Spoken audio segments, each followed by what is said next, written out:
ओम नमो भगवते वासुदेवाय। ओम नमो भगवते वासुदेवाय। ओम नमो भगवते वासुदेवाय। ओम ज्ञानतिमिरन्धस्य ज्ञानञ्जनं शलाकया चक्षुरुन्मिलितं तस्मै श्रीगुरुवे नमः। श्रीचैतन्यमनोभीष्टं स्थापितं येन भूतले स्वयं रूप कदा मह्यं ददाति स्वापदान्तिकं। नमः ओं विष्णुपादाय कृष्णपृष्ठाय भूतले श्रीमते भक्तिवेदांत स्वामीति नामने। नमस्ते सारस्वते देवे गौरवाणी प्रचारणे निर्विशेष शून्यवादी पाश्चात्य देशे तारणे। जय श्री कृष्ण चैतन्य प्रभु नित्यानंद श्री अद्वैत गदाधर शिवासादि गौर भक्त वृंद। हरे कृष्णा कृष्णा कृष्णा हरे हरे, हरे राम राम राम हरे हरे। हरे कृष्णा। तो ये हमारा भगवद गीता का 6 सत्र का जो प्राथमिक कोर्स है उस पर चर्चा चल रही है और अभी हम 5वें सत्र तक पहुंच चुके हैं। पहले सत्र में हमने देखा मनुष्य जीवन की क्या महत्वपूर्णता है, मनुष्य और पशु में क्या अंतर है, और जब हम जिज्ञासा करना प्रारंभ करते हैं, उच्चतर जिज्ञासाएं करते हैं, तो वहाँ से मनुष्य जीवन प्रारंभ होता है।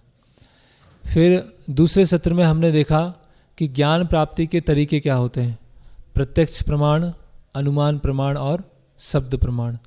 प्रत्यक्ष और अनुमान जो है वो अपने आप में अपूर्ण होते हैं, और कोई भी हमको परफेक्ट ज्ञान लेना है तो वो हमको शब्द प्रमाण से प्राप्त होता है। शब्द प्रमाण के अंतर्गत आते हैं वैदिक शास्त्र। तो वैदिक शास्त्रों का जो निचोड़ है वो है भगवद गीता। तो भगवद गीता को पढ़ना है, उसके लिए 2 और आवश्यकताएं हैं। प्रॉपर संप्रदाय होना चाहिए।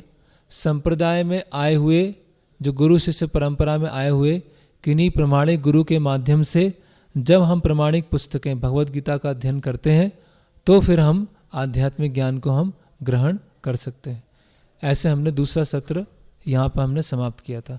तीसरा सत्र हमने देखा था हम कौन हैं, है ना, आत्मा क्या है, आत्मा का अस्तित्व होता है कि नहीं होता है, पुनर्जन्म क्या है, और आत्मा के ऊपर 2 तरह के शरीर होते हैं, सूक्ष्म शरीर होता है और स्थूल शरीर होता है। सूक्ष्म शरीर मन बुद्धि अहंकार का बना होता है और स्थूल शरीर पंच महाभूत का बना हुआ था। और फिर हमने देखा कि अपने शरीर की तुलना एक रथ से की गई है ना। तो 5 इंद्रियां, 5 घोड़े हैं, रस्सी मन है, उसमें सारथी है, वो बुद्धि है, और रथ में बैठा हुआ व्यक्ति क्या है, आत्मा है। तो मन को नियंत्रित करना है तो हमारी जो बुद्धि होना चाहिए वो आध्यात्मिक शुद्ध बुद्धि होना चाहिए, जो कि हम भगवद गीता के अध्ययन से हमको मिलेगा। और दूसरा क्या है कि मन में बहुत सारे अलग अलग तरह के कल्मश हैं, उनको मुक्त करने के लिए हमें नियमित रूप से हरे कृष्ण महामंत्र का जप करना होगा। फिर चौथा सेशन आया, उसमें हमने देखा कि भगवान कौन है। भगवान शब्द की हमने परिभाषा देखी, जिसमें 6 ऐश्वर्य परिपूर्ण रूप से होते हैं, वो भगवान है। फिर भगवान एक व्यक्ति है या भगवान निराकार है, उसके बारे में हमने चर्चा किया। और अगर ईश्वर एक हैं तो अलग अलग धर्म क्यों हैं, तो देश काल परिस्थिति के अनुसार लोगों की जो समझने की क्षमता होती है उसके अनुसार भगवान या भगवान के अवतार या भगवान के दूत, मैसेंजर, मसीहा वो आते हैं और संदेश देते हैं।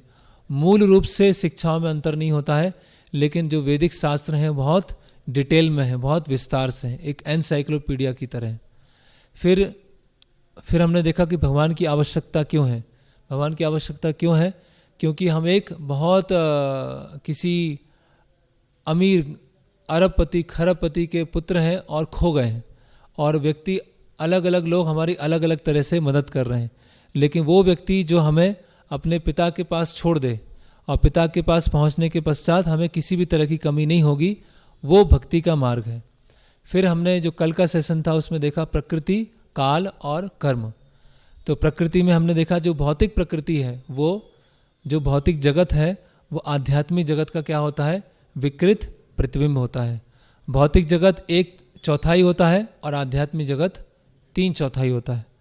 और भौतिक जगत का निर्माण क्यों किया गया, जिस तरह से एक सिटी का निर्माण करने के लिए एक जेल बनाया जाता है, उसी तरह से भगवान की जो पूरी सृष्टि है, उस सृष्टि का एक छोटा सा भाग है भौतिक जगत, जो कि एक जेल के समान है। इस जेल की जो जेलर है वो दुर्गा देवी है, और इस जेल में हमको 3 गुणों से बांध के रखा गया है, सतोगुण, रजोगुण और तमोगुण। तो आध्यात्मिक ज्ञान लेने के लिए हमें कम से कम सतोगुण के स्तर पर आना पड़ेगा। तो जो दिन का, जो पूरे 24 घंटे में सुबह का समय है वो सतोगुण का है, हमारा खान पान सतोगुण का होना चाहिए, हमारी जो आदतें हैं वो सतोगुण की होना चाहिए, और सतोगुणी लोगों का संग होना चाहिए। इस तरह से हम आध्यात्मिक ज्ञान को समझ सकते हैं। और फिर जो लास्ट टॉपिक हमारा चल रहा था, वो जो आज हम डिस्कस करने वाले हैं, पहले है कर्म। कर्म के बारे में भी कुछ हमने चर्चा किया था, तो उसको हम आगे बढ़ाते हैं।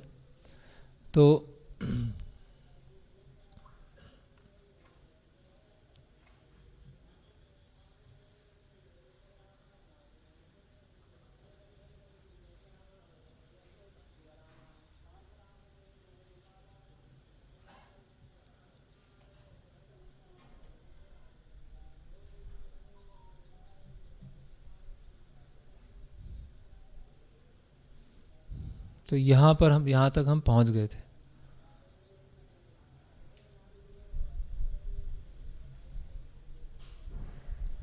ओके। तो कर्म का सिद्धांत हम चर्चा कर रहे थे, कर्म, अकर्म और विकर्म।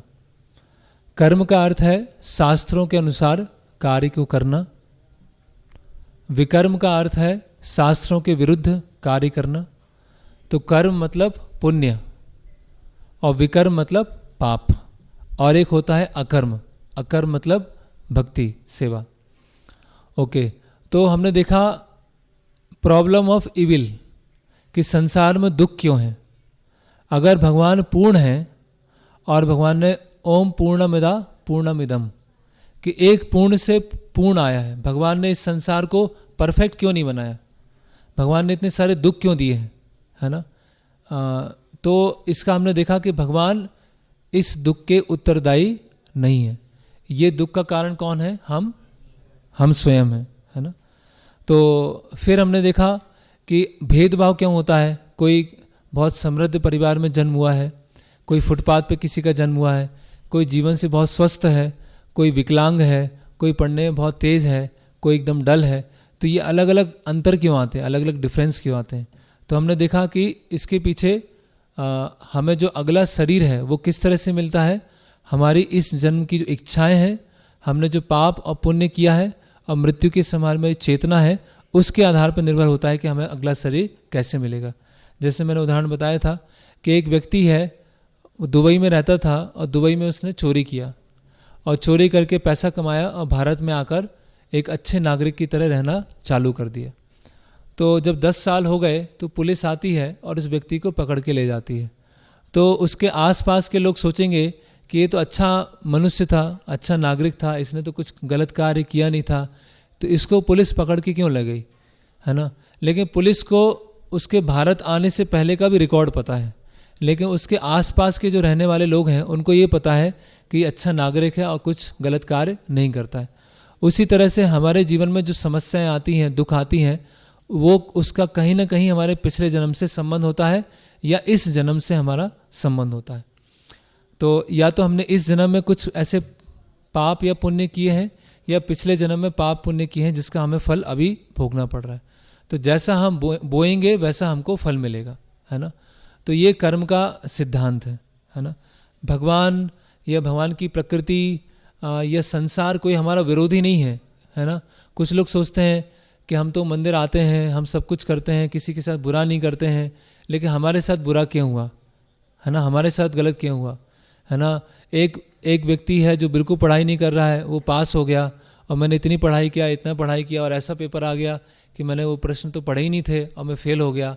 तो भगवान ऐसे निर्दयी क्यों है ना, भगवान इतने क्रूर क्यों है ना, ऐसा नहीं है। तो आज का जो विषय अभी चालू होने वाला है, तो क्या सब कुछ भाग्य पे निर्भर होता है, या हमारे हाथ में भी कुछ होता है ना।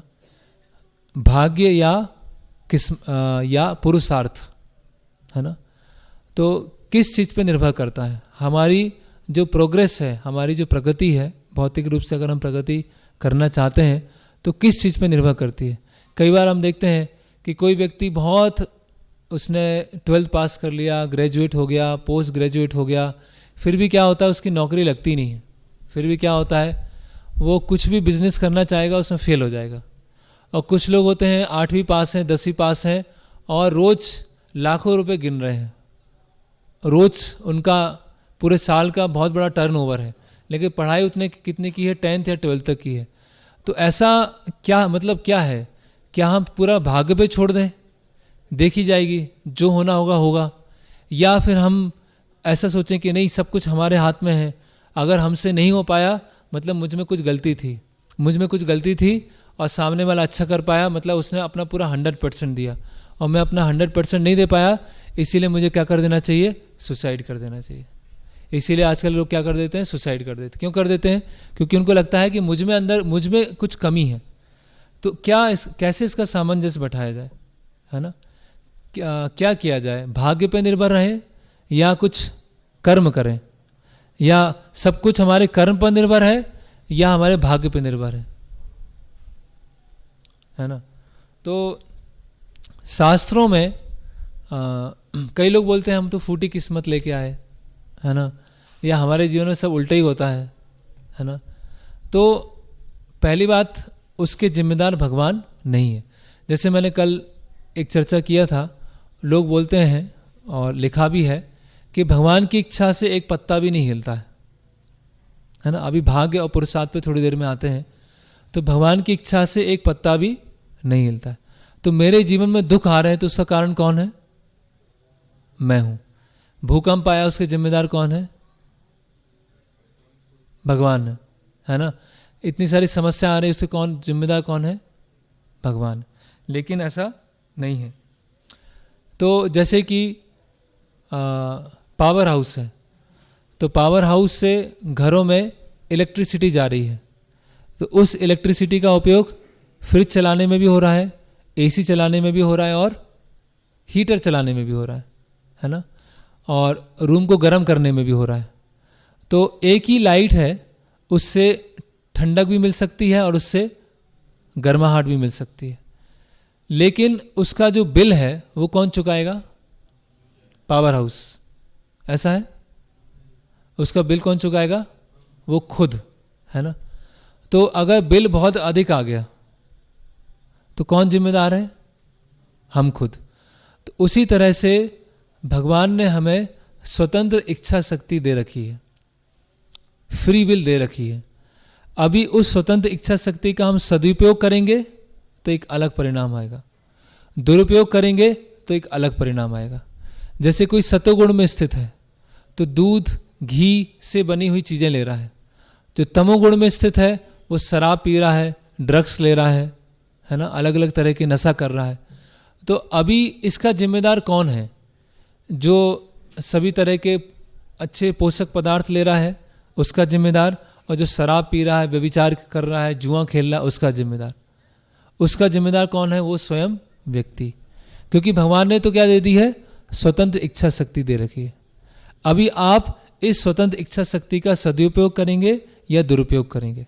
क्योंकि अगर भगवान स्वतंत्र इच्छा शक्ति नहीं देंगे तो हमारे और पत्थर में अंतर नहीं रह जाएगा। अगर हर चीज़ पहले से डिसाइडेड होगी, हर चीज़ प्री डेस्टाइंड है कि ऐसा भाग्य में ऐसा होने वाला है, तो बस बैठे रहो। अगर होना होगा तो हो जाएगा, नहीं होना होगा तो नहीं हो जाएगा। लेकिन ऐसा नहीं है। भगवान ने हमें थोड़ी सी स्वतंत्र इच्छा शक्ति दे रखी है।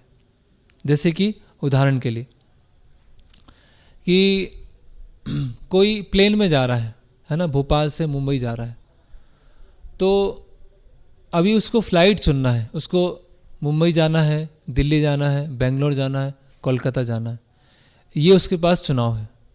ठीक है, वो फ्लाइट में बैठ गया, मुंबई वाली फ्लाइट में बैठ गया, और फ्लाइट में बैठने के बाद क्या हुआ? फ्लाइट में बैठा हुआ है, फ्लाइट कहाँ जा रही है? मुंबई जा रही है। ठीक है, अभी फ्लाइट में बैठकर उसे कुछ खाना है, उसे सोना है, किसी से बात करना है, वॉशरूम यूज करना है, वो किसके ऊपर निर्भर है? उस व्यक्ति के ऊपर। लेकिन अभी उसका मन किया कि फ्लाइट तो हम चेन्नई मोड़ देते हैं, चेन्नई चली जाए, तो क्या होगा? नहीं जाएगी। वो तो कहाँ जाएगी? मुंबई ही जाने वाली। ठीक है। तो कुछ चीज़ें भाग्य से निर्धारित होती हैं और कुछ चीज़ें हमारे हाथ में होती है। ठीक है। जैसे कल हमने चर्चा किया था, हम अपनी एजुकेशन चुन सकते हैं, अपना हम जॉब चुन सकते हैं, कहाँ पढ़ाई करना है वो चुन सकते हैं, एक हद तक मैरिज किससे करना है वो चुन सकते हैं। लेकिन कौन हमारे माता पिता होंगे वो चुन सकते हैं? किस देश में, किस परिवार में हमारा जन्म होगा वो चुन सकते हैं? कितनी हमारी बुद्धि का स्तर होगा, क्या IQ होगा वो चुन सकते हैं? नहीं चुन सकते। तो शास्त्रों में बताया है, ना ही सुप्तस्य सिंहस्य प्रवसंती मुखे मृगा, कि सोए हुए शेर के मुख में हिरण अपने आप नहीं आता है। ऐसा नहीं होगा कि शेर सोया हुआ है और अपने आप हिरण मुंह में आ गया। तो शेर को भी क्या करना पड़ेगा? प्रयास करना पड़ेगा। तो प्रयास तो करना है, एंडेवर तो करना है, लेकिन ये समझ के करना है कि सब कुछ मेरे हाथ में नहीं है। समस्या क्या होती है कि जब व्यक्ति कार्य करना चालू करता है और उसको रिजल्ट नहीं मिलता है तो वो परेशान हो जाता है, वो फ्रस्ट्रेट हो जाता है, तनाव में चला जाता है ना, आत्महत्या कर लेता है। वो क्या सोचता है कि सब कुछ मेरे ऊपर निर्भर था, मैं अपना परफॉर्मेंस नहीं कर पाया, मैं अच्छे से तैयारी नहीं कर पाया, मुझ में कमी रह गई, मेरी नाक कट गई, सब लोग क्या बोलेंगे, सब मुझे क्या क्या क्या क्या ताने सुनाएंगे, इसीलिए क्या करो, बस सुसाइड कर लो। क्योंकि वो क्या सोच रहा है, सब कुछ मेरे हाथ में। तो फिर एक दूसरी एक्सट्रीम क्या है कि बस भाग्य पे छोड़ दो, जो होगा हो जाएगा। तो केवल अगर हम भाग्य पे छोड़ेंगे तो हम आलसी हो जाएंगे, और केवल हम अपने कर्म पर निर्भर रहेंगे, कर्मठ मनो, तो हम अहंकारी हो जाएंगे। ना हमको आलसी होना है, ना हमको अहंकारी बनना है ना। तो कई चीज़ें निर्धारित होती हैं, है ना। इतने सारे लोग कोचिंग में जाते हैं, IIT की तैयारी करते हैं, गेट की तैयारी करते हैं, और कई बार ऐसा होता है, तैयारी सब कुछ होती है, बहुत सारे स्टूडेंट्स एक स्तर पर होते हैं, तैयारी समान स्तर की होती है, कुछ लोग क्रैक कर देते हैं, कुछ लोग क्रैक नहीं कर पाते, ऐसा होता है। तो ये दोनों चीज़ें साथ साथ में चलती हैं, हमारी डेस्टिनी भी साथ साथ में चल रही है और हमारा प्रयास भी साथ साथ चल रहा है। तो जो भौतिक क्रियाएं हैं, जो भौतिक रूप से हमको कुछ प्राप्त करना है, उसमें काफ़ी कुछ डिसाइड होता है, काफ़ी कुछ डिसाइड होता है, पूरा डिसाइड नहीं होता है। पूरा डिसाइड हो जाएगा तो क्या हो जाएगा, हमारा और पत्थर में कोई अंतर नहीं रह जाएगा। कुछ चीज़ हमारे हाथ में होती है, अभी जो कुछ चीज़ हमारे हाथ में है उसमें हमें 100% देना है। क्या छोड़ के, कि बस मैं अपना प्रयास कर रहा हूँ, मुझे रिजल्ट मिलना है तो मिलेगा, नहीं मिलना है तो नहीं मिलेगा, इस तरह से मैं करना है। तो प्रयास भी नहीं छोड़ना है और भाग्य पे भी नहीं छोड़ना है, दोनों साथ साथ में चलना है।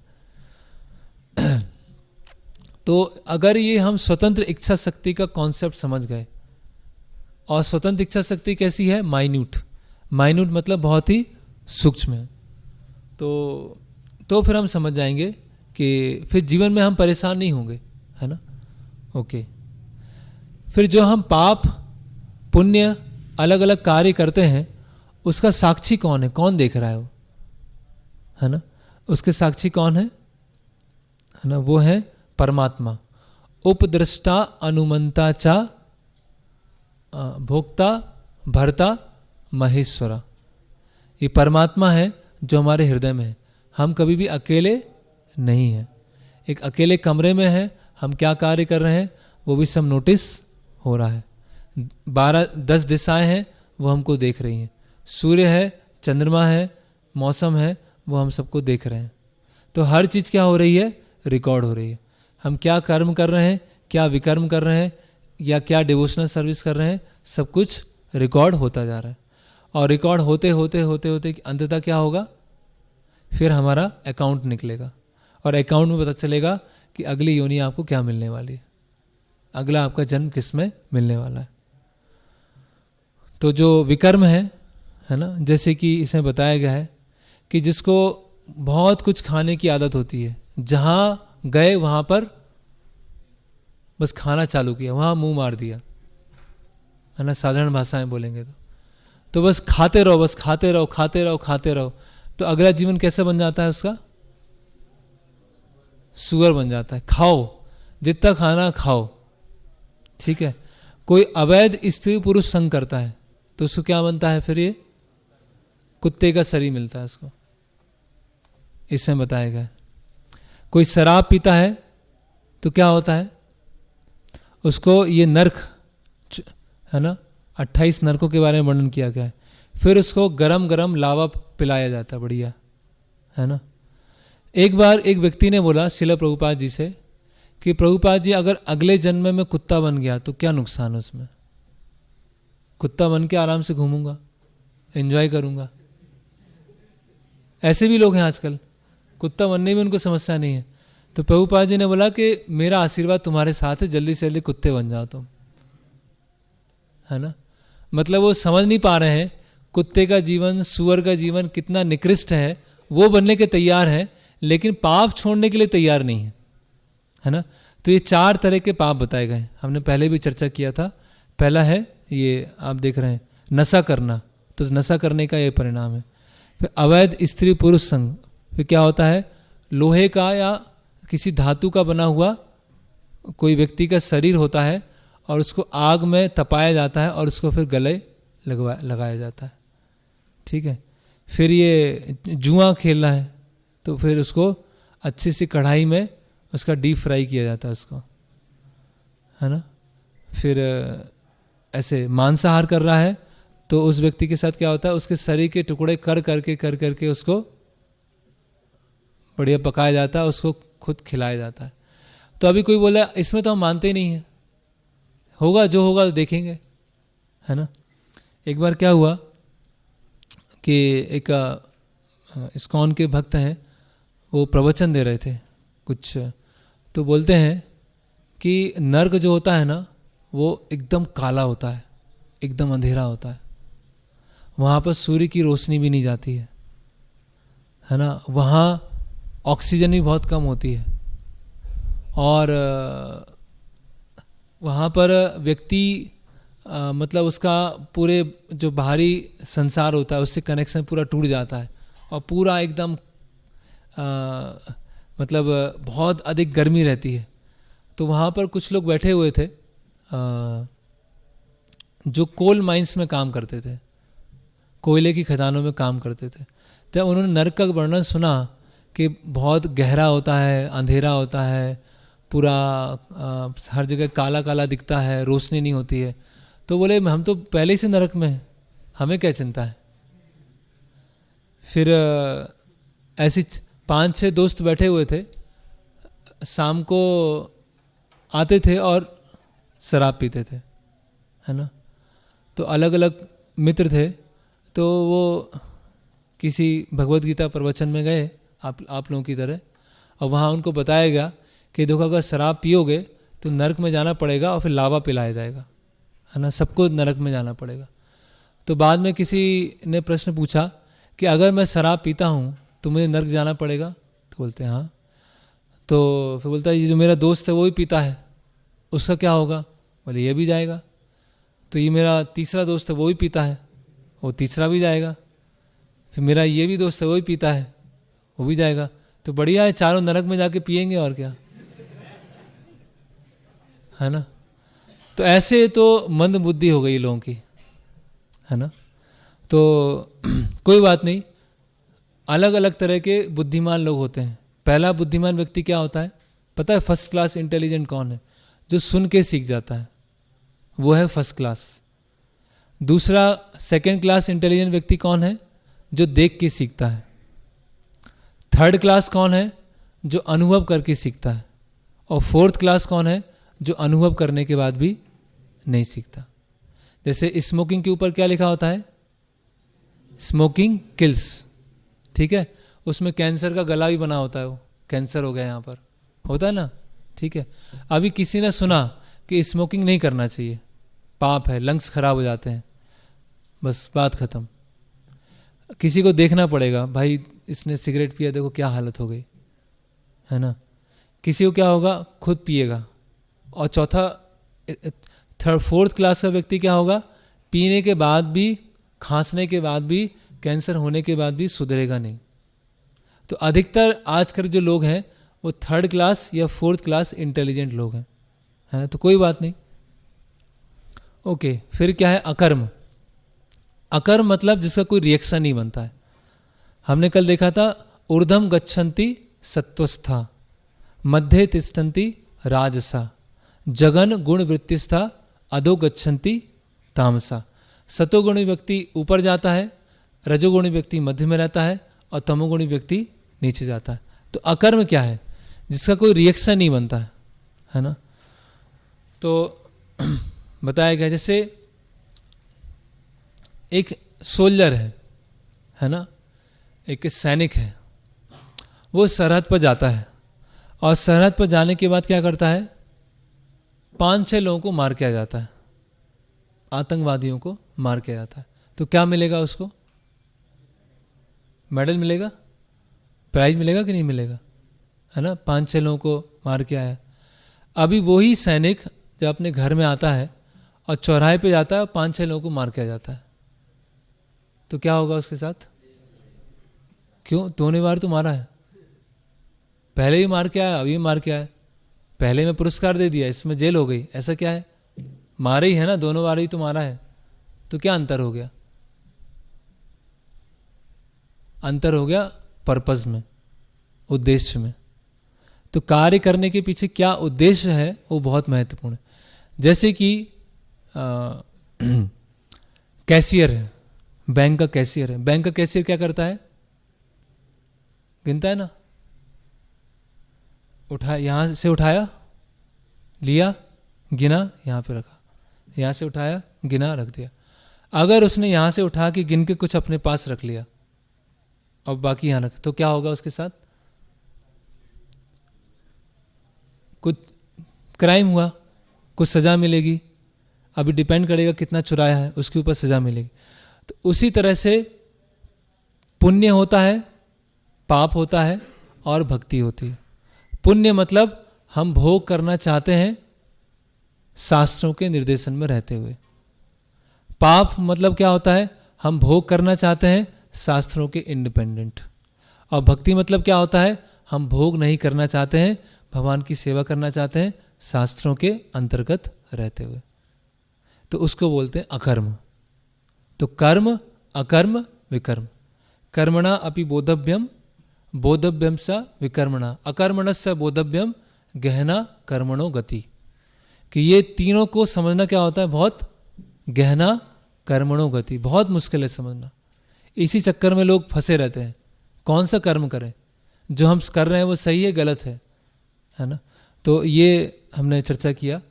तो जो अकर्म करने वाला कैसा होता है, जैसे कि कमल पत्र होता है, कमल का कमल होता है ना, कमल कहाँ पर रहता है, कीचड़ में होता है, लेकिन कीचड़ उस पर प्रभाव नहीं डाल सकता। तो कमल हालांकि है कीचड़ में, लेकिन कीचड़ उसके ऊपर प्रभाव नहीं डाल सकता।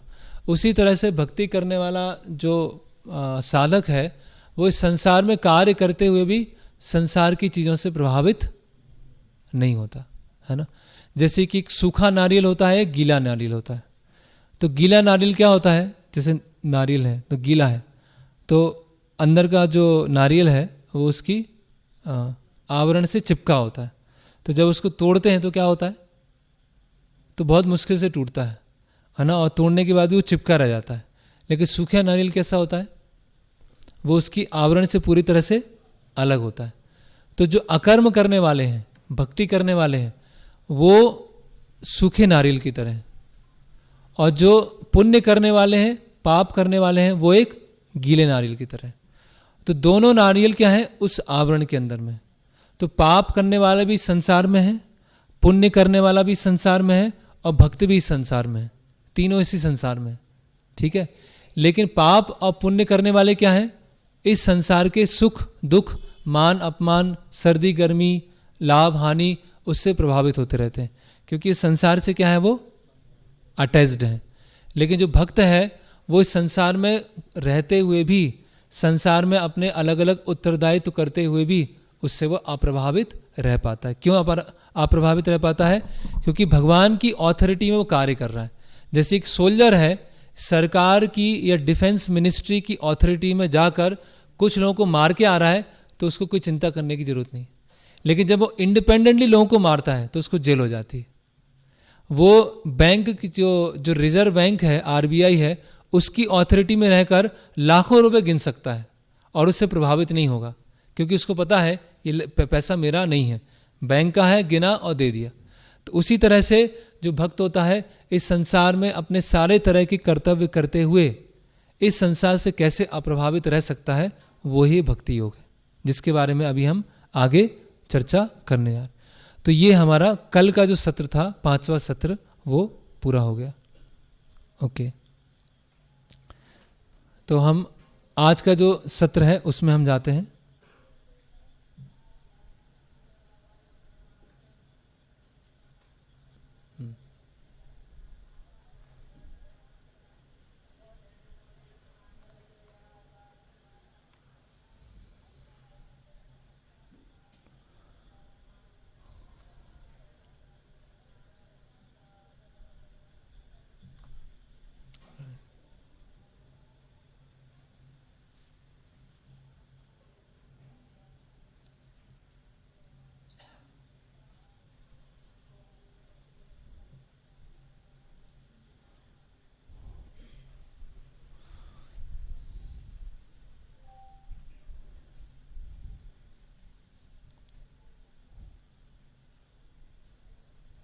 ओके, अभी हमारा ये है योग के ऊपर, भगवत गीता का व्यवहारिक अनुशीलन कैसे किया जाए।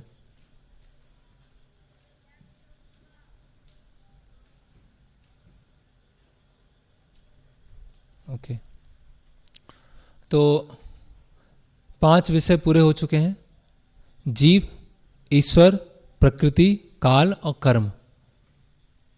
ठीक है, अभी आज का टॉपिक पूरा हम भक्ति योग के ऊपर हम चर्चा करेंगे। भक्ति योग से पहले योग क्या है, पहले उस पर चर्चा कर लेते हैं।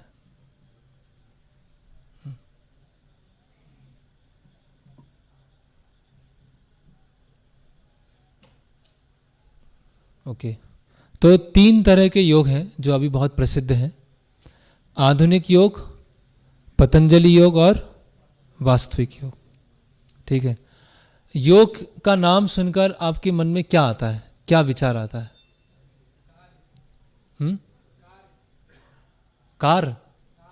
कार्य। ओके, और जोड़ना, और मेडिटेशन, ध्यान, और स्पिरिचुअलिटी, और कोई एक्सरसाइज।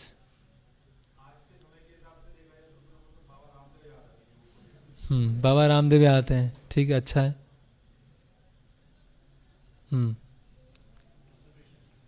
कंसंट्रेशन। ओके,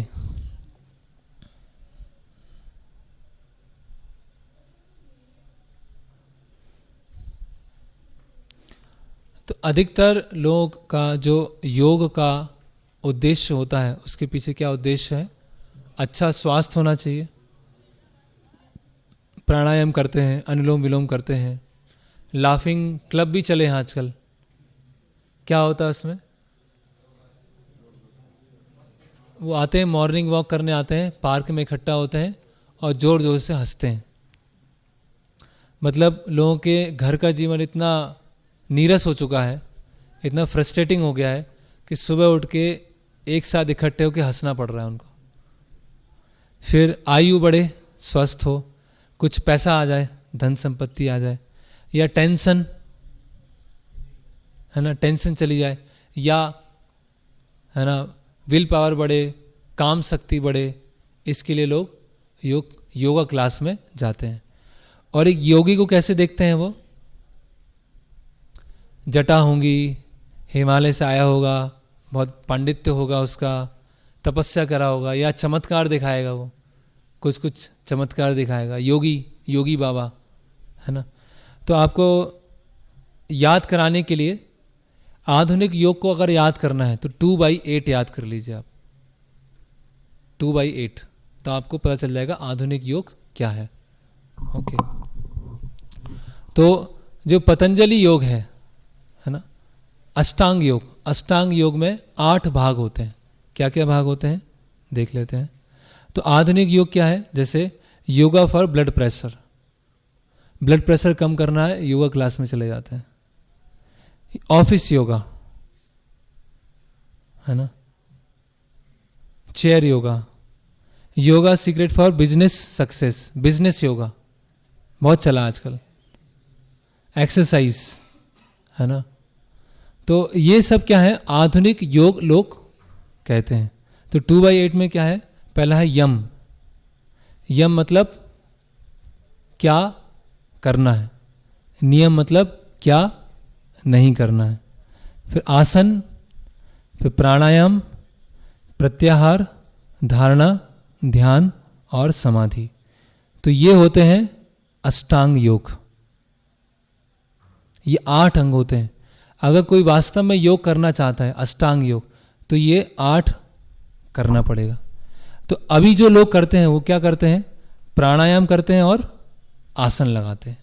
ये 2 चीज़ें करते हैं। आसन कौन कौन से लगाते हैं, कोई सूर्य नमस्कार लगाएगा, कोई मयूर आसन लगाएगा, अलग अलग तरह के आसन लगाते हैं। और प्राणायाम में क्या करते हैं, अनुलोम विलोम करते हैं, कपालभाति करते हैं। लेकिन आसन से पहले क्या है, यम और नियम।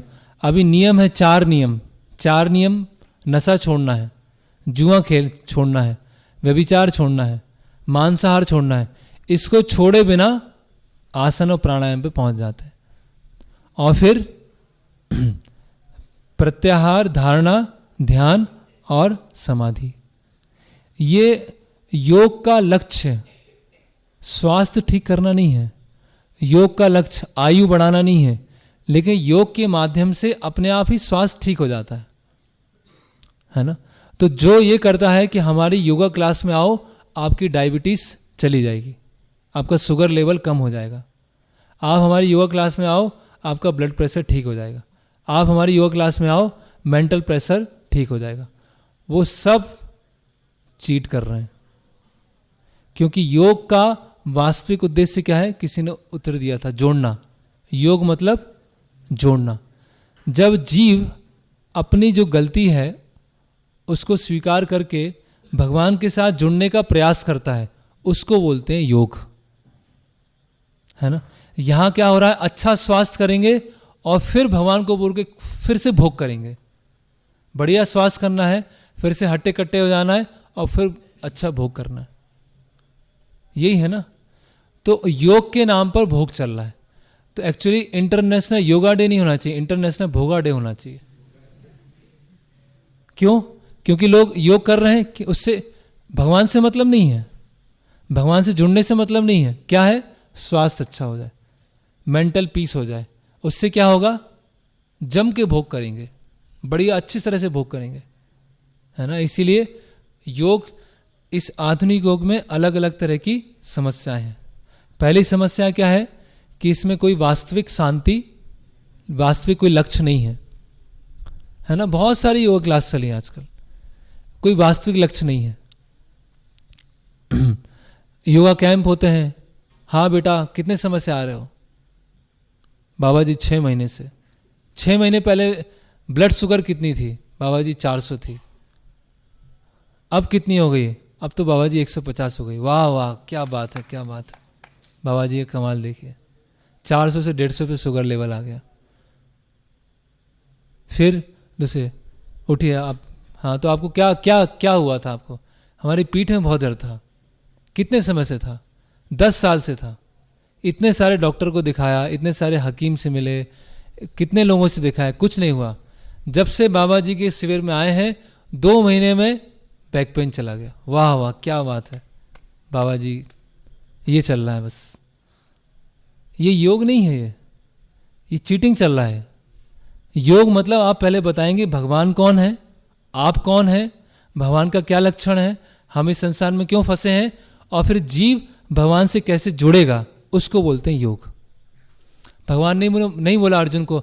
अर्जुन क्या करते हैं, रथ से उतरते हैं और थोड़ा सा आसन लगाते हैं, यहाँ पर थोड़ा सा कपाल भाती करते हैं, थोड़ा शीर्षासन लगाएंगे, फिर रथ पे आके युद्ध करेंगे। हम रोज क्या करेंगे, हम युद्ध चालू होने से पहले एक शिविर लगेगा, योग शिविर।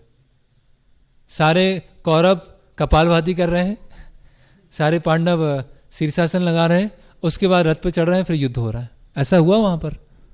नहीं हुआ ना। वास्तव में योग का अर्थ क्या है, एक जीव भगवान के साथ कैसे जुड़े, और उसके लिए हम अभी 3 दिन से प्रैक्टिस कर रहे हैं हरि नाम के द्वारा, हरे कृष्ण महामंत्र के द्वारा। तो आधुनिक योग में क्या है, कोई वास्तविक लक्ष्य नहीं है। आप पूछे किसी से क्यों योगा करते हैं आप, स्वास्थ्य अच्छा रहे बस। फिर इस आधुनिक योग में जो हमको मेंटल पीस मिलता है, मानसिक रूप से शांति मिलती है, वो भी क्षणिक होती है। योगा क्लास होती है, लोग ध्यान लगाने जाते हैं, है ना। ध्यान तो क्या होता है, एक जगह है वो ध्यान लगाने जाते हैं, तो एक संस्था है, तो वो लोग मेडिटेशन में बैठते हैं, है ना, आंखें बंद करते हैं और कमरा अंधेरा होता है और अलग अलग जगह लोग बैठे होते हैं, और कुछ समय के बाद क्या होता है, खर्राटे आना चालू हो जाते हैं। एक वो खर्राटे मार रहा है, एक वो खर्राटे मार रहा है, एक घंटा में 1 घंटा योग हो गया। फिर जब बाहर निकलते हैं उस योगा क्लब से, बोलते आज तो बहुत अच्छा ध्यान लगा, ऐसा ध्यान तो आज तक लगा ही नहीं था, इससे अच्छा ध्यान कैसे हो सकता है, हम तो पूरे ब्रह्म में चले गए थे, पता ही नहीं चला हम कहाँ चले गए। मतलब आप पैसा दे रहे हो किस लिए, सोने के लिए। आप फीस दे रहे हो 2000, 4000, 5000, किस लिए दे रहे हो, जाके वहाँ सो सके आप। ये योग सिखाया जा रहा है, ठीक है। तो इसमें जो शांति मिलती है आधुनिक योग में, वो क्या होती है, क्षणिक होती है। और ये योग किस लिए किया जाता है, भोग करने के लिए, तीसरा। और कभी कभी आसन प्राणायाम लगाते समय क्या हो जाता है, फ्रैक्चर भी हो जाते हैं। अगर अच्छे से नहीं लगाया, इंटरनेट से आपने सीख लिया आसन कैसे लगाते हैं और घर पे लगाना चालू किया, तो फ्रैक्चर भी हो जाते हैं। तो आधुनिक योग की ये समस्या है। अब आता है पतंजलि योग, ये भी बहुत फेमस है ना। तो जो पतंजलि योग, हम वो पतंजलि बात नहीं कर रहे हैं, बाबा रामदेव उनकी बात नहीं कर रहे, पतंजलि योग की बात कर रहे हैं, जो ट्रेडिशनल पतंजलि योग है। तो इस योग को याद करने, वो 2/8 है। 2/8 कैसे, 8 मतलब अष्टांग योग के 8 चरण, और केवल 2 चीज़ों को पालन किया जाता है। क्या क्या, आसन और प्राणायाम, और उसमें 4 मिस्टेक होती है। फिर ये पतंजलि योग में आप 4-4-4-4-4 ऐसे आप याद रख सकते हैं। तो पतंजलि योग में क्या होता है, शॉर्ट में हम देखेंगे कि योग की 4 किताबें हैं। आपको याद रहे ना रहे कोई बात नहीं, एक समझने के लिए, कोई आपसे पूछे तो आप बता सकें। शिव संहिता, पतंजलि योग सूत्र, हत योग प्रदीपिका और गहरांड संहिता, ये योग की अलग अलग किताबें हैं। इसमें से मुख्यतः जो योग सूत्र लेते हैं वो पतंजलि योग सूत्र से लेते हैं। पतंजलि योग सूत्र में 4 अध्याय हैं, है ना। 4 अध्याय कौन कौन से हैं, समाधिपात, साधनापात, विभूतिपात और कैवल्यपात, ठीक है। ओके, अभी हम इसका समस्याओं को देखते हैं कि पतंजलि योग सूत्र में क्या हो रहा है।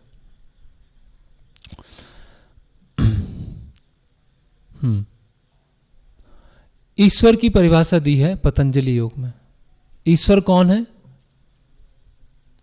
पतंजलि योग सूत्र में पता है योग मतलब क्या होता है। योग चित्त वृत्ति निरोधा, कि अपने चित्त को, अपने मन को खाली कर लो, अपने मन में सारी इच्छाएं खत्म कर लो, वो क्या है, योग है।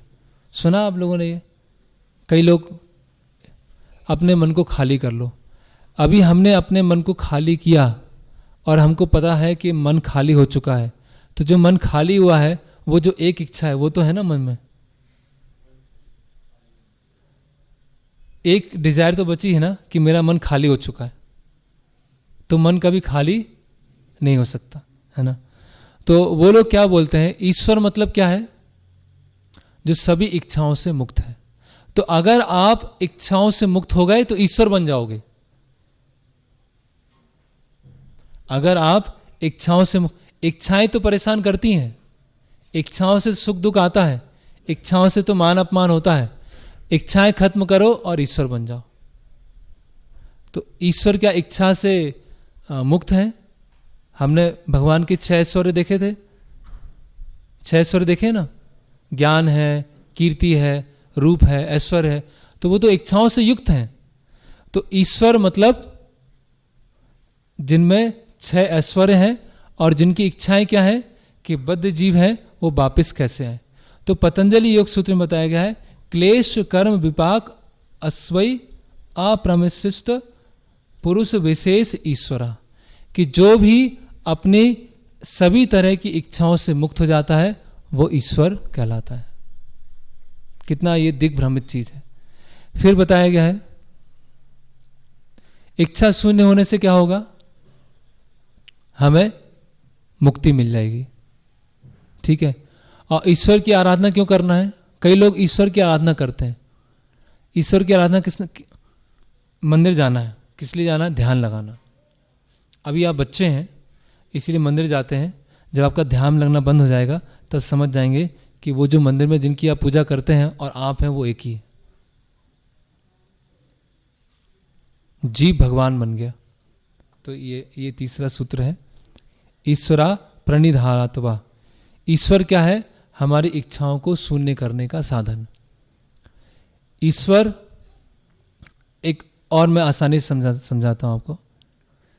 आपने अपने माता पिता की फोटो सामने रखी, रोज ध्यान लगा रहे हैं, माता पिता की फोटो पे ध्यान लगा रहे हैं।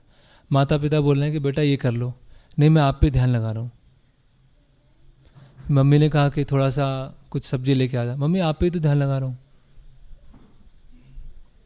पिता ने बोला कि आप क्या करो, थोड़ा बहुत दिन से पढ़ाई नहीं किया, पढ़ाई करने बैठ जाओ। पिताजी आप पे तो ध्यान लगा रहा हूँ, रोज़ ध्यान लगाता, रोज़ 1 घंटे आपकी फ़ोटो सामने रख के ध्यान लगाता हूँ। तो ऐसे ध्यान लगाने का क्या मतलब हुआ? कुछ हुआ मतलब? कुछ मतलब नहीं हुआ। जिन पे ध्यान लगा रहे हो उनकी इच्छा, उनकी बात नहीं मान रहे हो।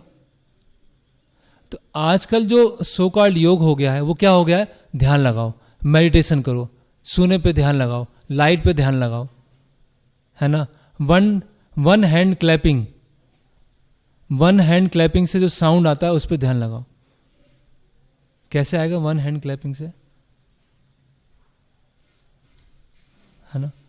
तो लेकिन जो ध्यान के ऑब्जेक्ट हैं, भगवान श्री कृष्ण, भगवान राम अपने शास्त्रों में जो बता रहे हैं वो हम सुन नहीं रहे हैं, वो हम पढ़ नहीं रहे हैं, वो हम पालन नहीं कर रहे हैं।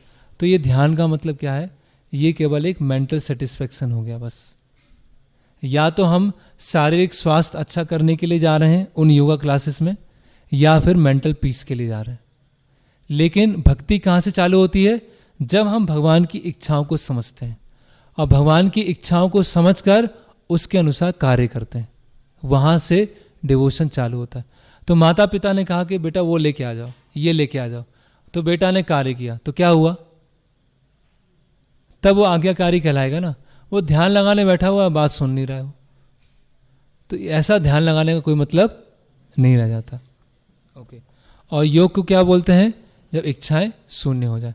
तो पतंजलि योग सूत्र में क्या समस्या है कि पतंजलि सूत्र जो है वो शास्त्र नहीं है, उसके जो सूत्र हैं वो सही नहीं है, क्योंकि उसमें ईश्वर की डेफिनेशन क्या है? इच्छाएं शून्य हो जाए। मुक्ति की परिभाषा क्या है?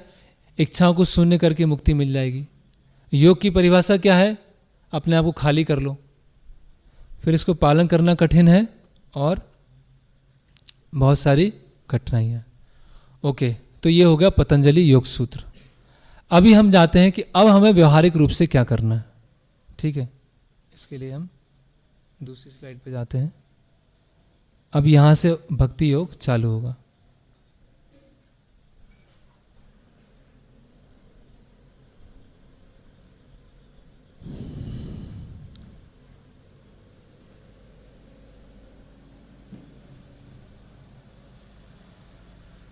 ओके, अभी भक्ति योग क्या है? ना हमको आधुनिक योग करना है केवल स्वास्थ्य के लिए, केवल मानसिक शांति के लिए। आपको भक्ति करने से मानसिक शांति मिल जाएगी, वो उसका बाई प्रोडक्ट है। आप यहाँ से दिल्ली जाएंगे तो बीच में झांसी भी आएगा, ग्वालियर भी आएगा, आगरा भी आएगा, लेकिन वहाँ आप उतरेंगे नहीं। आपका डेस्टिनेशन क्या है? दिल्ली जाना। तो जब आप भक्ति में आएंगे, जब करना चालू करेंगे तो आपको मेंटली पीसफुल लगेगा, शांति लगेगी, लेकिन वो लक्ष्य नहीं है। लक्ष्य क्या है? भगवान के साथ प्रेममयी संबंध को स्थापित करना, है ना। तो भक्ति योग क्या है? जीव के बारे में बताया गया है, ममई वांस जीव लोके जीव भूत सनातन। इस संसार में सारे जीव क्या है? मेरे शाश्वत अंश है। ठीक है। जीवों का गुण क्या है? जीवेर स्वरूप होए कृष्णेर नित्य दास। हम सब कृष्ण के नित्य दास हैं, है ना। और उस दासत्व को स्थापित करने के लिए क्या करना होगा? हमको सेवा करना होगा। ऋषिकेण ऋषिकेश सेवनम भक्तिर उच्यते। कितना सिंपल है। भगवान है, जीव है, और हमें उनकी सेवा करना है, बस। बहुत कोई लंबा चौड़ा नहीं है। लंबा चौड़ा क्यों हो जाता है? क्योंकि हम उसको समझ नहीं पाते। तो भगवान श्री कृष्ण है, भगवान राम है, भगवान विष्णु है, जीव हम हैं। हमारा स्वभाव क्या है? उनकी सेवा करना। जब हम सेवा करना चालू करते हैं तो वो योग हो जाता है। और सेवा करते समय अपने आप ही मानसिक शांति, क्लेश से मुक्ति, वो सब अपने आप उसका साइड इफेक्ट है, बाई प्रोडक्ट है उसका। ठीक है। तो भक्ति करने के 9 अंग हैं, बताया गया है। श्री प्रहलाद उवाचा श्रवणम कीर्तनम विष्णु स्मरणम पाद सेवनम अर्चनम वंदनम सख्यम आत्मनिवेदनम इति पुंसा अर्पितो विष्णु भक्तिश्चेन नवलक्षणा क्रियेद भगवत यदा तन्मन्येदितम उत्तमम। ठीक है। तो पहला अंग क्या आता है? श्रवणम। श्रवण किन्होंने किया? परीक्षित महाराज ने भागवतम का श्रवण किया। कीर्तन किन्होंने किया? सुखदेव गोस्वामी, उन्होंने भागवतम को सुनाया। स्मरण किन्होंने किया? प्रहलाद महाराज। अर्चनम पृथु महाराज। वंदनम अक्रूर जी। अक्रूर जी जब मथुरा जाते हैं तो भगवान के लिए प्रार्थना करते हैं। और पाद सेवनम लक्ष्मी देवी, भगवान के पैरों की सेवा करते हैं। तुलसी जी की सेवा की जाती है तो भगवान के चरणों की सेवा होती है। दास्यम हनुमान जी, साख्यम अर्जुन, और आत्मनिवेदन बलि महाराज। तो इस तरह से हम भक्ति योग चालू कर सकते हैं। हमें क्या करना है? 2 चीजें करना है शुरुआत में, सुनना है और जप करना है। इससे चालू होगा। तो आप लोग अपने घरों में, जैसे इस्कॉन भोपाल यूट्यूब चैनल है, तो वहाँ पे बहुत सारे लेक्चर हैं, वो सुनिए, आप लेक्चर सुनिए। यहाँ के ग्रुप हैं, उनसे जुड़िए और चैंटिंग करना चालू कीजिए। तो इससे आप भक्ति योग से व्यवहारिक रूप से जुड़ जाएंगे। सुनना है और जप करना है। ठीक है। फिर ये नवधा भक्ति के बारे में अलग अलग बताया गया है, ये हमने चर्चा कर लिया ऑलरेडी। ओके। भक्ति योग की विशेषताएं क्या है? भक्ति योग एक बच्चा भी कर सकता है। आसन प्राणायाम बच्चा नहीं कर सकता, कर पाएगा, लेकिन बच्चे जप कर सकते हैं, कीर्तन में नाच सकते हैं, भगवान की कथा सुन सकते हैं, प्रसाद ले सकते हैं। प्रसाद तो सभी ले सकते हैं। तो भक्ति योग क्या है? बहुत सरल है, सुखद है और स्वाभाविक है, कोई कठिन नहीं है। भक्ति योग में कम से कम प्रयास करना है। आप दिन में 1 माला से चालू करना चाहो, 1 माला से स्टार्ट कीजिए। 1 माला करने में 7 से 10 मिनट लगेगा, बस इतना टाइम दीजिए आप। बहुत प्रयास, ऐसा नहीं कि आपको अपनी पढ़ाई कम करना पड़ेगा, पढ़ाई के लिए समय नहीं मिल रहा है या जॉब के लिए समय नहीं मिल रहा है, बहुत सारी घर की जिम्मेदारियां। आप शरीर के लिए करते हैं ना, नहाते हैं, खाना खाते हैं, विश्राम लेते हैं, तो शरीर के लिए कर रहे हैं, लेकिन शरीर को चलाने वाली जो आत्मा है उसकी भी तो खुराक होगी ना कुछ। उसकी खुराक क्या है? भगवत कथा को सुनना, गीता को पढ़ना और हरे कृष्ण महामंत्र जप करना। तो कम से कम प्रयास। और अगर भक्ति करते समय कुछ गलती भी होती है तो भगवान उसको क्षमा कर देते हैं। भगवान क्या है? भावग्राही है। कर्म योग, ज्ञान योग, अष्टांग योग में क्या है? थोड़ी भी गलती हुई उसका रिजल्ट नहीं मिलेगा। लेकिन भक्ति में थोड़ी गलती हुई, आप हरे कृष्ण महामंत्र जप कर रहे हैं, कुछ बाई चांस कुछ शब्द छूट गया, भगवान उस पर ध्यान नहीं देंगे। भक्ति के लिए कोई पूर्व योग्यता नहीं चाहिए। आप पढ़े लिखे हैं, आप ब्राह्मण कुल में से आए हैं, आप वैश्य कुल से आए हैं, आप शूद्र कुल से आए हैं, आप धनी हैं, आप गरीब हैं, है ना, आप समृद्धशाली हैं, आप झुग्गी झोपड़ी में रहते हैं, इससे कुछ फर्क नहीं पड़ता है। हर कोई यहाँ पर हर किसी का यहाँ निमंत्रण है, चाहे बहुत ही शिक्षित हो या बिल्कुल ही अनपढ़ हो, कि कैसे भी परिवार से हो, हर कोई भक्ति कर सकता है। बहुत ही आसान है ना। और इसमें प्रगति क्या होती है? बहुत तेज होती है। आप खुद जब मैं कॉलेज में था तो एक क्लासमेट था, तो बचपन से ही मांस खाता था, बचपन से ही। बंगाल का रहने वाला था, वहाँ तो गंगार फल है ना, मछली, तो वही खाता था। तो उसको बोला कि ठीक है तुम खाओ, तुम जप करना चालू करो, 1-2 महीना जप करो, फिर हम 15-20 दिन के बाद मिलेंगे। उसने जप करना चालू किया। उसने कहा कि जब मैं मछली देखता हूँ, मांस देखता हूँ, तो मुझे बहुत ही अपने आप पर क्या आती है? घृणा आती है कि मैं एक जीव को खा रहा हूँ। अपने जीव के स्वाद के लिए मैं किसी दूसरे की हत्या कर रहा हूँ, तो मैंने छोड़ दिया। ऐसा व्यक्ति जो बचपन से खा रहा था, कैसे हुआ? भगवान के नाम के प्रभाव से, हरि नाम के प्रभाव से। तो उसमें प्रगति क्या है? बहुत फास्ट है। और अंतिम परिणाम क्या है? वैकुंठ। और कोई भी स्थान पर, कोई भी समय में कोई भी व्यक्ति कर सकता है, चाहे वो ऐसी कोई पूर्व योग्यता नहीं चाहिए है ना। आप जब अगर बिस्तर में बैठ के कर सकते हैं। स्टूडेंट्स हैं, अगर स्नान नहीं किया है, बिना स्नान किए भी किया जा सकता है ना। रात में सोने से पहले भी कर सकते हैं। जरूर नहीं कि पूजा घर के सामने बैठ के ही करना है, वो करेंगे तो और अच्छा है। तो कोई भी देश, काल, पात्र, स्थान, कोई विचार नहीं, बस करना है। इतना तो कर लें कम से कम। ओके। फिर यहां बताया गया है, कृते यद ध्यायतो विष्णु त्रेतायाम यजतो मखई द्वापरे परिचर्यायाम कलो तद हरि कीर्तनात्। तो त्रेता युग में क्या था? ध्यान, है ना। सतयुग में क्या था? भगवान विष्णु के ऊपर ध्यान। त्रेता युग में क्या था? यज्ञ करना। द्वापर में क्या है? श्री विग्रह का अर्चन करना। और कलयुग में क्या है? हरे कृष्णा कृष्णा कृष्णा हरे हरे, हरे राम राम राम हरे हरे। तो ध्यान हम नहीं कर सकते। कर पाएंगे ध्यान? ध्यान करने के लिए सबसे पहले आपको जंगल जाना पड़ेगा। शहर में आप ध्यान कर ही नहीं सकते। ट्रैफिक की आवाज़ आ रही है, व्हाट्सएप मैसेज आ जाएगा कोई बीच में ध्यान लगाते समय, तो व्हाट्सएप चेक करना पड़ेगा आपको, है ना। तो ध्यान लगाना संभव ही नहीं है। मन इतना चंचल है, ध्यान लग ही नहीं सकता। फिर यज्ञ करना है। यज्ञ करने के लिए शुद्ध घी चाहिए, दूध चाहिए, ऐसे ब्राह्मण चाहिए जो मंत्रों का सही तरह से उच्चारण करते हों। बहुत मुश्किल है। फिर श्री विग्रह का अर्चन, विग्रह सेवा।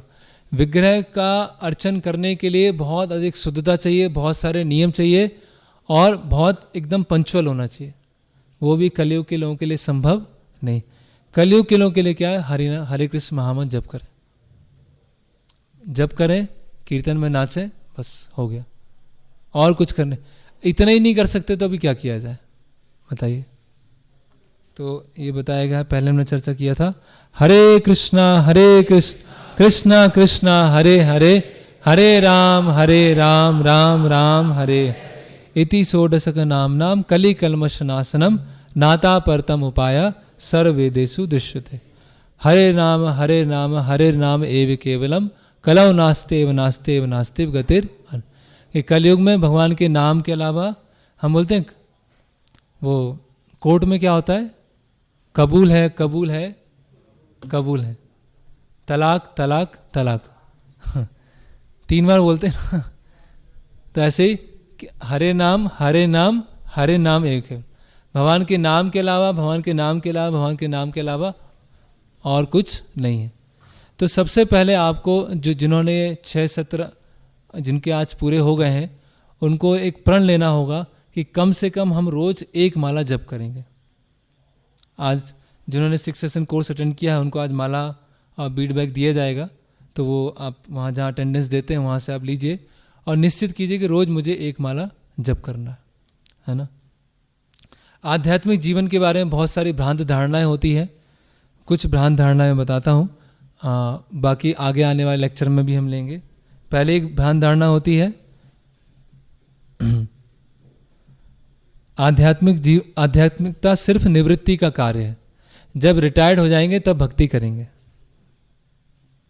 अर्जुन रिटायर्ड हो गया था, अर्जुन तो रिटायर्ड होना चाह रहा था, लेकिन भगवान ने क्या किया, उसका रिटायरमेंट रोक दिया और क्या बोले कि मेरी इच्छा है युद्ध करना होगा।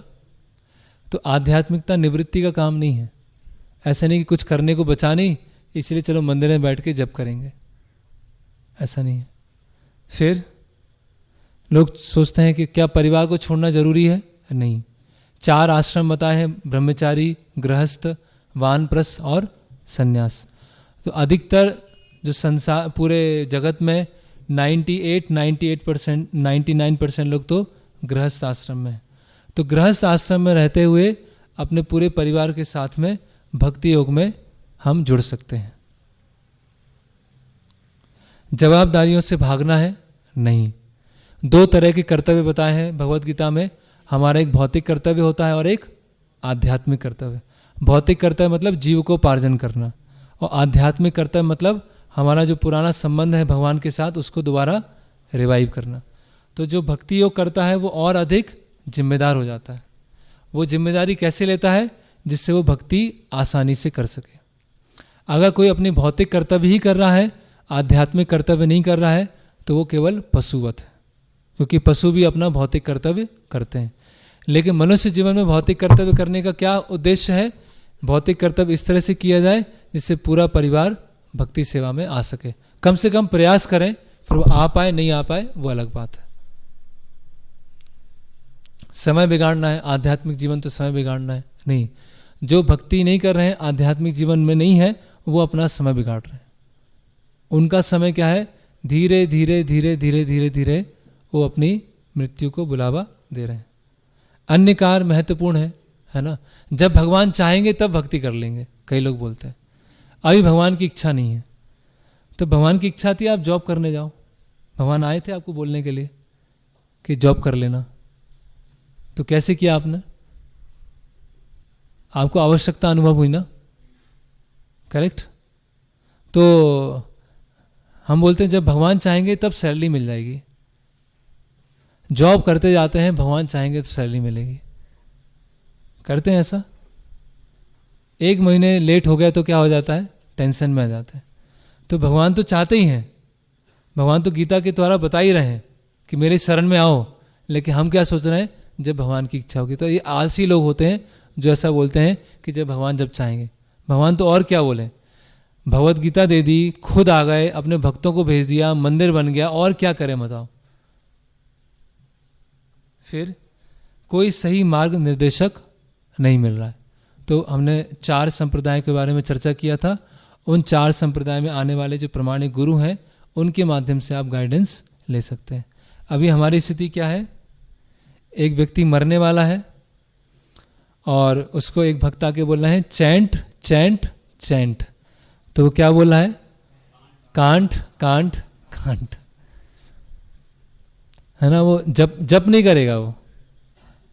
फिर अगर हमारे पास सही मार्ग निर्देशन नहीं है और हम सोच रहे हैं कि भगवत गीता पढ़ेंगे, यूट्यूब तो है ही, और भगवत गीता सीख जाएंगे, तो हमारी स्थिति कैसे होगी, ऐसी हो जाएगी।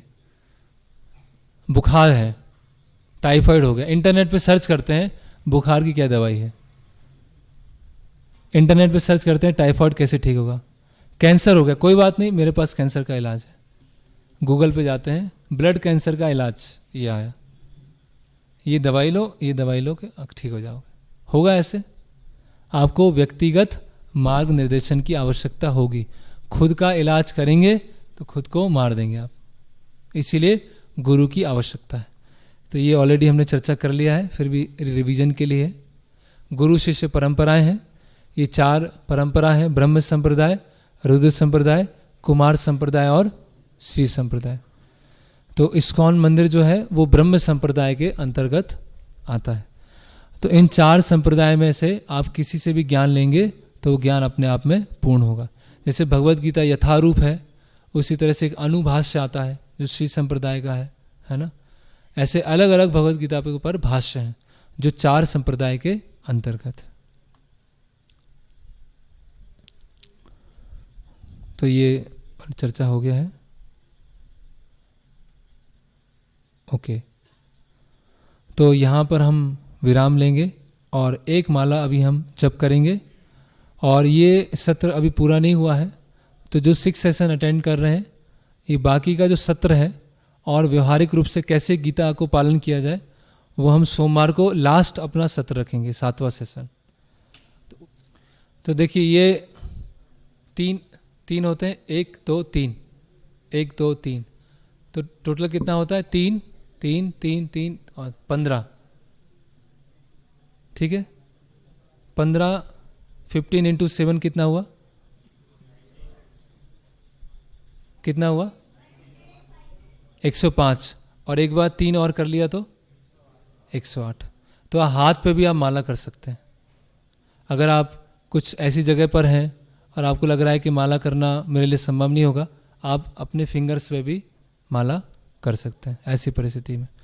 तो 7 बार पूरा, ये 7 बार पूरा 15 उसमें जाना है और फिर 3 बार जाना है, तो फिर आपका 108 बार हो जाएगा। ओके, तो हम प्रारंभ करते हैं। कुछ लोगों को माला दी जाएगी और कुछ लोग अपने हाथ पे कर सकते हैं।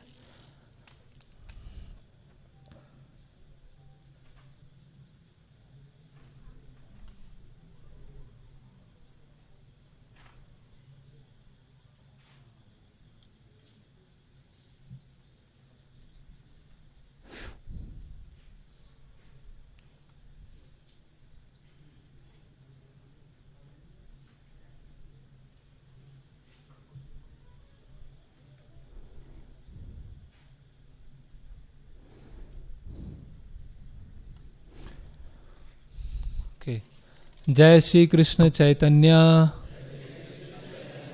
प्रभु नित्यानंद श्री अद्वैत गदाधर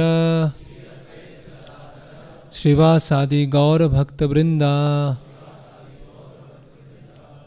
आजकल एक ऐप भी आया है जिसको आप क्लिकर, जैसे क्लिकर बोल, उसको आप क्लिक करेंगे, एक बार हुआ हरे कृष्ण महामंत्र, 1 दबाया, 2 दबाया, 108 बार किया तो आपकी 1 माला पूरी हो जाएगी।